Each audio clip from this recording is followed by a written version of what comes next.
Привет! Вы на канале Яхты на колесах, меня зовут Антон, а мы в Германии на выставке «Караван-салон Дюссельдорф». И сегодня мы решили заглянуть на стенд Евромобиль. Это премиальный немецкий бренд по производству автодомов. Но примечательна эта вся ситуация тем, что раньше мы не заглядывали на стенд этого производителя, а вот сегодня заинтересовались одной из моделей профила T726.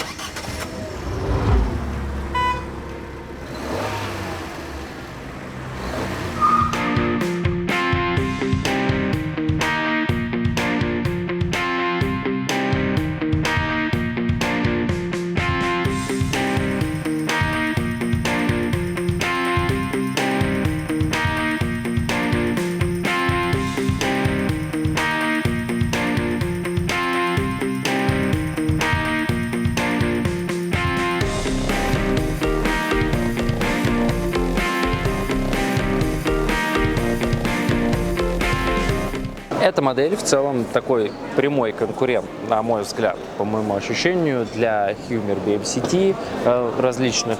И, наверное, от Adria это скорее Coral даже, не Matrix. Если раньше я бы сказал, что Coral все-таки, у нас выбор шасси только Fiat и Citroën, то теперь Coral есть тоже на Mercedes. И здесь у нас Mercedes, и Hummer это Mercedes. И, соответственно, обо всем этом можно говорить как о каких-то конкурентных моделях, потому что у них примерно один ценовой разброс. И, соответственно, разница только в качестве сборки, в дизайне, в том, что у нас внутри. И, в принципе, схожие планировки. Вот давайте посмотрим, как это все выглядит изнутри, как ощущается, и будем дальше, собственно говоря, рассуждать. Я на водительском месте, как вы могли заметить, и мы много раз видели Mercedes. И, казалось бы, зачем сюда заходить, но я не смог пройти мимо, потому что был крайне поражен и удивлен тому, что почему-то в эту машину, видимо, у Евромобиль, они все-таки считаются такими премиальными, и они решили, что в эту машину, чтобы она была в этом ценовом сегменте, достаточно поставить вот такую мультимедиа. Мы привыкли, что, в принципе, любить Mercedes за его вот эту единый цельный классный дизайн здесь и привычную мерседесовскую панель. Здесь же как-то почему-то было принято такое решение поставить обыкновенную магнитолу. Какая-то странная, непонятная штуковина здесь у нас торчит. Я даже не хочу особо этому уделять внимание. Но, естественно, наверное, если вы будете покупать такую модель, то уже опционально можно заказать и так, чтобы мультимедиа была у нас мерседесовская. Естественно, на руле у нас тоже справа просто стоит заглушка и никаких кнопок нет, потому что нету и самой мультимедиа. В остальном это все также Mercedes, 150-сильный. Здесь стоит мотор не нового поколения, а предыдущего в целом. Но это все-таки, опять-таки, нюансы, потому что шасси, они там развиваются, и уже спустя какое-то время можно будет, наверное, заказать и новый Mercedes, и 9-ступенчатая коробка автомат. Движемся в сторону жилого пространства. Кресла у нас, конечно же, поворачиваются. Очень приятная отделка, кстати, кожа, на это надо обратить внимание, такая слегка как будто бы бархатистая, в общем, прям приятно на ощупь.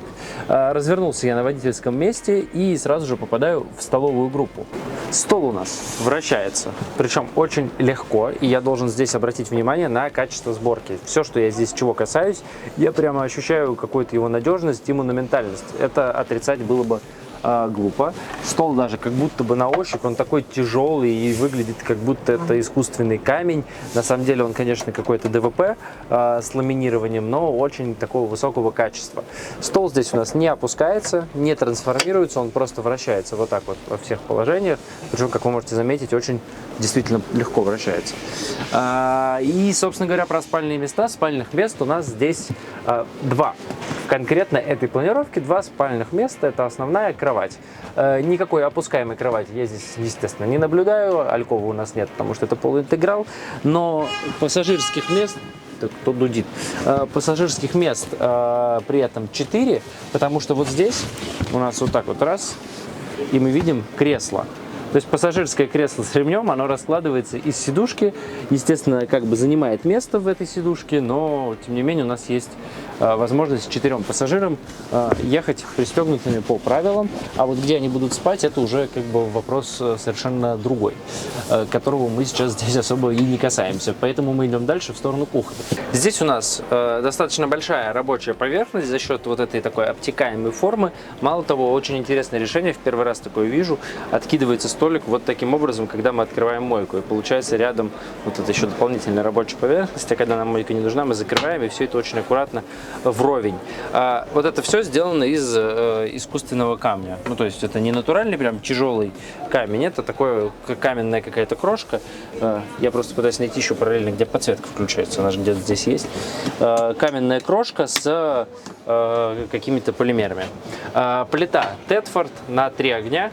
Сейчас прям не открываю, потому что здесь у нас наставили много всяких каких-то предметов интерьера, менеджеры зачем-то. Ну, видимо, чтобы мы чувствовали себя во всем этом поуютнее. Хочу пару слов сказать про дизайн.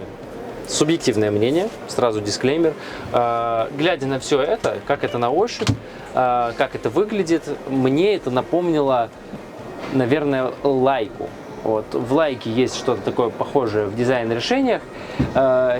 И я не знаю, как к этому относиться, потому что, с одной стороны, это хорошо, это выглядит вроде как премиально, с другой стороны, немножко все это ощущается архаично, что ли, немножко как будто этот дизайн отстает от каких-то современных трендов, это все какое-то не такое вот, как Икея, вот Икея какая-то мода, она вот, например, в Адре прямо там и в Hummer пронизала уже все, а здесь вот придерживается таких каких-то классических моментов. Это вопрос вкуса, нравится вам или нет. В лайке мне это нравится, потому что лайка достаточно бюджетный сегмент, но при этом выглядит вроде как вот а-ля Евромобиль. Но вот чисто с точки зрения дизайна, вопрос вкусовой, оставляю его на обсуждение в комментариях, как вам то, как это выглядит. А я, собственно говоря, разворачиваюсь на противоположную сторону. Здесь у нас холодильник Тедфорд, 140 литров, работает от газа и электричества, ну такой стандартный, который мы часто с вами встречаем. Выше, над холодильником, есть еще ниша, и в этой нише у нас сейчас спрятаны подголовники для этих дополнительных пассажирских мест, которые сложены в сиденье. Как сильно хлопает дверка. При входе у нас пустое пространство. Сюда можно установить кронштейн под телевизор. 32 дюйма спокойно поместится, потому что здесь у нас есть розетка и антенна под телевизор. Ну и ниже выключатели. Выключатели в целом один в один, как мы встречаем во многих других моделях разных автодомов. Выше есть небольшая ниша, в нее можно что-то положить, например, когда вы заряжаете, потому что рядом есть розетка 2 USB. Ну и также здесь у нас пульт управления всеми системами жизнеобеспечения автодома. Соответственно, нажимаем на нужные сегменты, смотрим тут заряды аккумуляторов, температуру, можем включить и отключить все общее освещение на улице и, естественно, включить насос. Слева пульт управления печкой Aldo, то есть это у нас тут жидкостное отопление, там какие-то теплые полы, радиаторы, все это у нас в комплекте присутствует. Это подогрев воды. И, конечно же, на двери есть москитная сетка. Санузел отделен вот такой дверью жесткой, она же закрывает и туалет. Качество двери в целом она легкая, достаточно прочная, ощущается монументально. Единственное, меня чуть-чуть смутило то, что дверь прям надо прижать, чтобы она закрылась. Но связано это с тем, что здесь идет достаточно такой широкий уплотнитель, для того, чтобы была больше изоляция, звукоизоляция, видимо, для этих целей. Возможно, поскольку машина новая, он немножко не разработан, и прям надо такое чуть усилие к двери прилагать. По правому борту у нас душевая кабина, весьма просторная, есть какая-то ступенька, то есть поддон пониже и поддон такой повыше, место теоретически даже можно присесть. Вот душевая кабина, что хочу обратить внимание, реально просторная. С точки зрения дизайна, опять-таки, судите сами, мне что-то это напоминает, в целом такие ремонты модные, дорогие, но будучи модными, которые были модными и дорогими лет 10-15 назад в квартирах. В принципе, в автодомах всегда дизайн немножко буксует и отстает, и вот есть какая-то такая классика. Вот это можно назвать, наверное, уже своего рода классикой. Но выглядит это в целом при этом все равно стильно, потому что есть светодиодная подсветка вот в этих синих тонах. Вот таким образом она включается нажатием на кнопку. У душа есть вот такой рейлинг вертикальный. И с точки зрения пространства, вот, да, прям можно спокойно развернуться за счет того, что здесь такое угловое углубление. Ну и дверки на магнитке фиксируются у нас, чтобы защитить всю мебель от брызга воды. По левому борту у нас туалет. Здесь раковина тоже установлена на небольшую столешницу, она такая глянцевая, из очень плотного пластика, ощущается дорого, приятно. Туалет Туалет у нас Стэнфорд, селектор с мылом, весьма стандартный. Справа зеркало, и за ним шкафчик с розеткой 220 вольт. Есть какие-то подстаканники крепления, тоже элемент интерьера, который нам здесь положили. И вот так интересно решен кран, он прямо из стены выходит.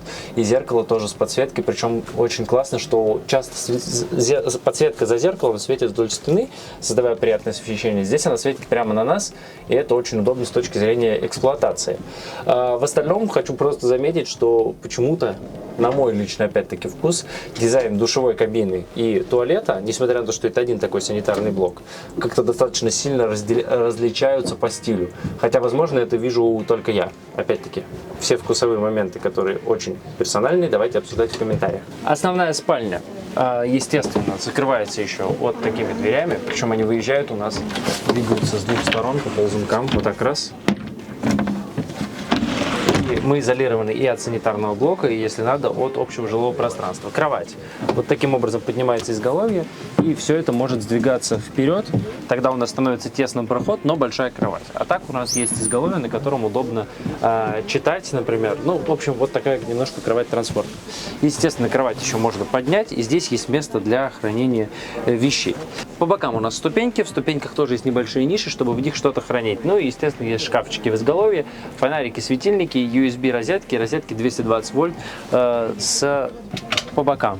При этом по правому борту есть еще небольшая тумбочка. На этом, пожалуй, в спальне все. Баки с чистой серой водой расположены прямо в полу, в двойном полу с подогревом, конечно же, потому что у нас Альда и теплый пол. Багажник, на первый взгляд, достаточно компактный, но у кровати есть такая опция, функция, поднять ее можно вверх, и тогда багажный отсек у нас увеличивается вот до этого места, докуда, собственно говоря, и крышка. А когда она опущена, чтобы было удобно спать, у нас есть вот это выступающее вниз место. В целом по багажнику у нас есть полочки по бокам, направляющие, на которых находятся колечки для фиксации грузов. Все очень аккуратно разложено по местам, какие-то ручки, вот эти противооткатные упоры, под них специальное место крепления на стенке. В общем, такое все изящно, аккуратно разложено по своим местам, но чего-то особенного здесь я больше не вижу. Там розеток, вывода там душа, что-то такое в багажнике мной лично в этой конкретной модели не обнаружено. По левому борту у нас, кстати говоря, багажник, вторая дверь, и хочу обратить внимание на замки. Замки решены вот таким образом. Что-то подобное у нас было, кажется, в Матриксе, и, ну, в принципе, у Адри эти тоже замки использовались. Нажатием они запираются, и вот так вот поворачиваем, закрываем, они как-то очень легко всегда притягивают. Двери запирают, поэтому в целом каких-то претензий к этому замку я не имею, кроме того, что их два, а не один какой-нибудь по центру. В остальном они замечательные. Далее у нас по левому борту подключение сети 220 вольт, кассета биотуалета, выпускное отверстие печи Альда и газовый отсек на 2 баллона по 22 литра. К сожалению, у меня нет здесь возможности нормально заглянуть в эти лючки, и на стенде не хватает технической информации, менеджеров не очень много, потому что народу очень, посетителей много, все время все заняты, поэтому если какую-то техническую информацию я не сообщил, например, о том, сколько, собственно говоря, у нас чистой воды объем бака, и сколько у нас серой воды, и вот еще какие-то такие нюансы, переходите по ссылочке в описании и всю эту информацию найдете. Цель таких роликов с выставки в общих чертах показать, что мы здесь видим, как вот если бы вы зашли сюда, пришли посетителям на выставку, увидели, вот вы увидели бы то, что увидел я. Вот мы вам это показываем специально для тех, у кого нет возможности это посмотреть. Тот, кто собирается уже как-то покупать и выяснять, звоните менеджерам, заходите по ссылке в описании и проверяйте эту важную для вас информацию. По правому борту у нас лючок, в котором место для подключения антенны телевизора, и здесь же у нас и рядом по соседству расположился вывод газа под газовый уличный гриль. А почему? А потому что у нас есть маркиза Thule Omnistor и возможность создать такую уличную веранду, в том числе с уличной кухней с грилем. Профила T726 в планировке QF мы сегодня с вами посмотрели от компании Евромобиль.